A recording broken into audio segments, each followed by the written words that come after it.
Today's goal is going to be to learn how to turn on N.I.N.A and PhD2 and connect to some of our devices automatically on boot. So I have N.I.N.A open already, and we're going to go through this top to bottom. So first thing I want to do is go to sequencer and see what our end state should be. So our end state should be that we connect to our equipment and then things turn on, and then finally we connect to our guider, which turns on PhD2 and connects to our specific profile. So we need to configure the PhD2 to make sure that it works properly. So you go to equipment, you go to guider, and by default, it should be pointing to the default location of PhD2. But if for some reason you have a variation, you'd want to go to the gear icon here under PhD2. You want to make sure that the PhD2 path is selected properly. If it is not, click on the dot, dot, dot, find the PhD2.exe and click open. And leave everything else as is and click OK. Let's connect it to it for the first time. There you go. As you can see that it automatically opened up PhD2 and it starts to connect to stuff. Of course, none of this is connected, but the reason we opened up PhD2 is because I want to make sure the PhD2 profile is set correctly. I only have one, so this is really easy for me. But when you select your correct profile, N.I.N.A will remember the next time you turn it on that it will use that specific profile. So we're going to disconnect this. All right, next, we're going to go back to our sequencer. I want to make note of what sequence this is. So right now I'm just calling this basic startup sequencer. If you click on this little icon here, the open icon here, you have access to where all of your sequencers are. You can have them anywhere, load them from anywhere. But for me, it's just in a basic documents N.I.N.A directory.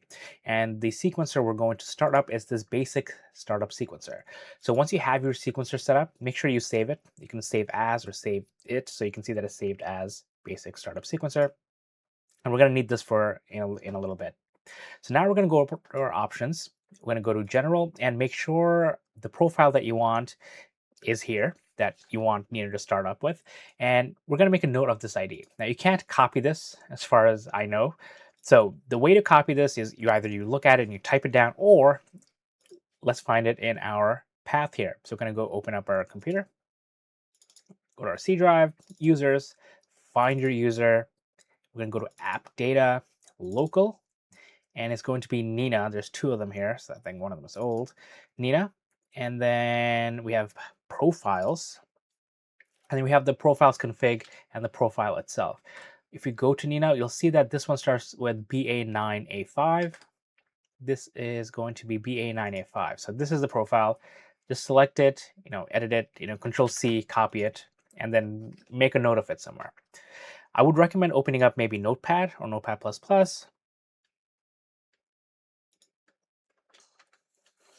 And make a note of the profile here. Next, we're also going to find our sequencer.json file. So you want to make sure you know where this is. You can find this from the sequencer section in N.I.N.A. And what we created today was just this basic sequencer. So I'm going to take the entire path here, put it there, and then get the file name.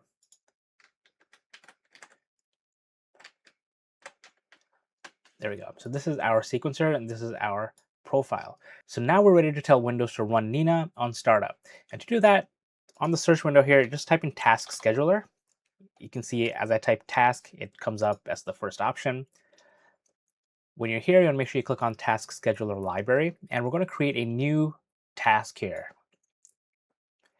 Well, let's fill this out. So give it a name. We're going to say N.I.N.A start on boot, whatever you want to do. You can give it a description, so if anyone else uses it, they'll know exactly what you're doing.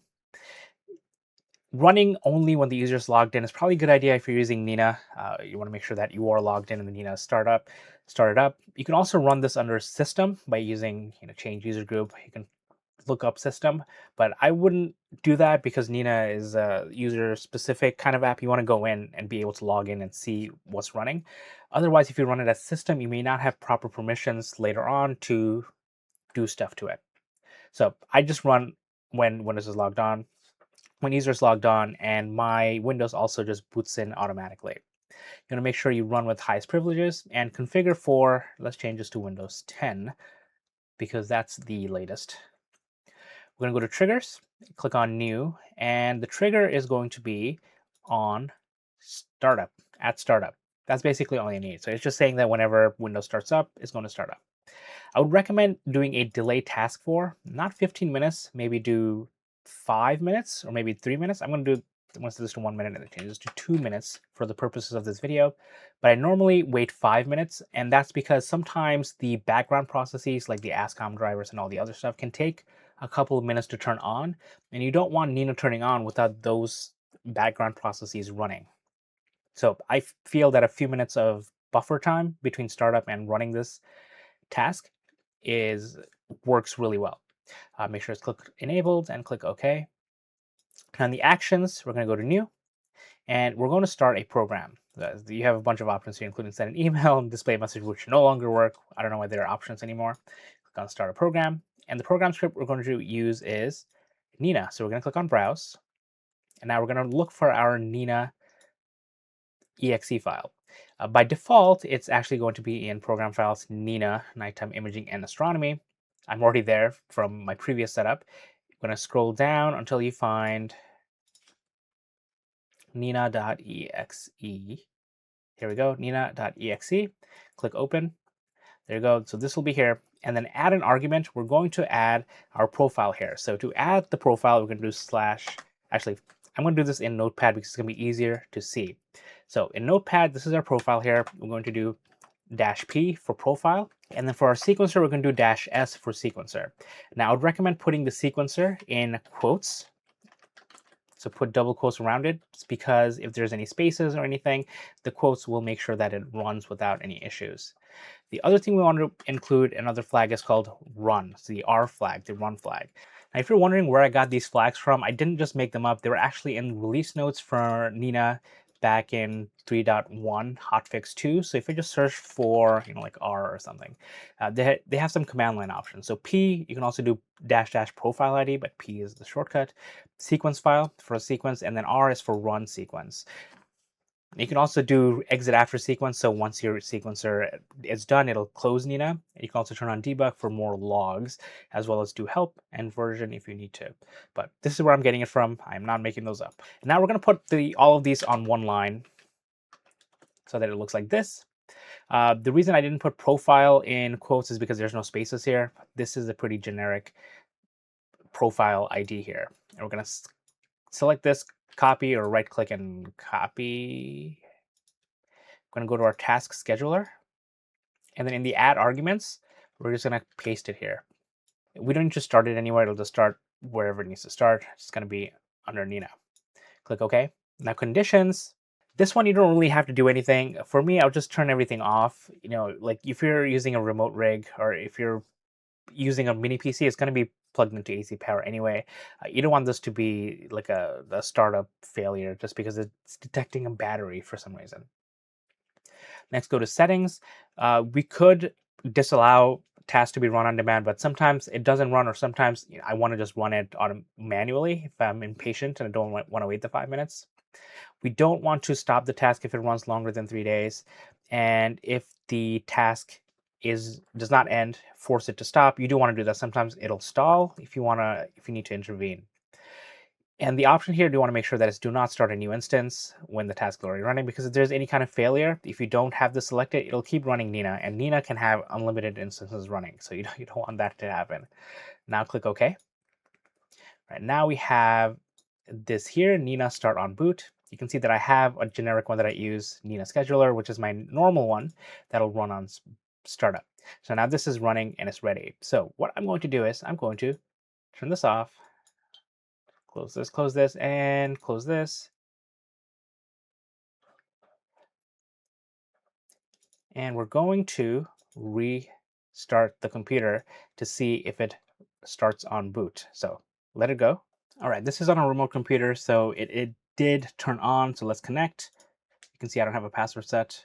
All right, that's my all sky cam. Here's my lovely telescope there.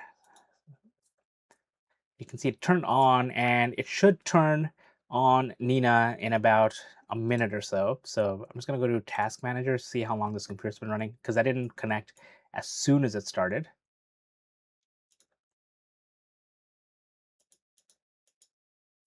Oh, there you go. Ah, ha, ha, ha. There you go. It is starting. All right, I'll close this. All right, there you go. It started. It is loading all the plugins. I have a lot of them. All right, now with any luck, if we go to our sequencer, it should have loaded my sequence file. Ah, there you go. Basic startup sequencer. Look at that. It's starting my switch, so it's trying to connect to my switch. It will turn my switches on.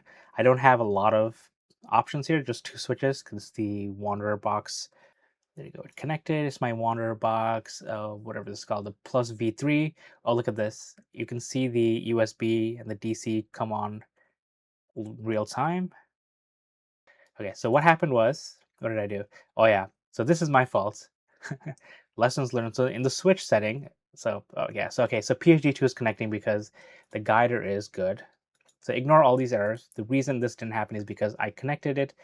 I did not turn on the USB. So I should have done this. So what happens here is that now if I reset this, let's pretend like it didn't start. Let's connect it. There we go. The USB should turn on. There we go. The USB turned on. So that was my fault. So you have to set this up initially firsthand. So there you go. My camera connected, filter wheel connected, focuser connected, and guider, it should reconnect if PhD2 is already running. And what I'm going to show you is I'm going to restart this with my regular task.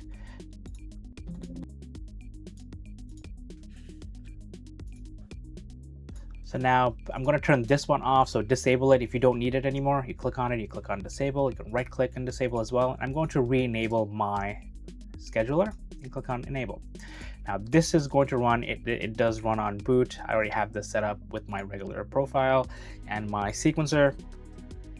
So if you need to run this manually yourself for some reason, like it did not work for you, you can just come to task scheduler, right click and then click on run. And you'll see N.I.N.A start to come on. So I'm doing this outside of system startup, even though that is one of the triggers. And now N.I.N.A will turn on.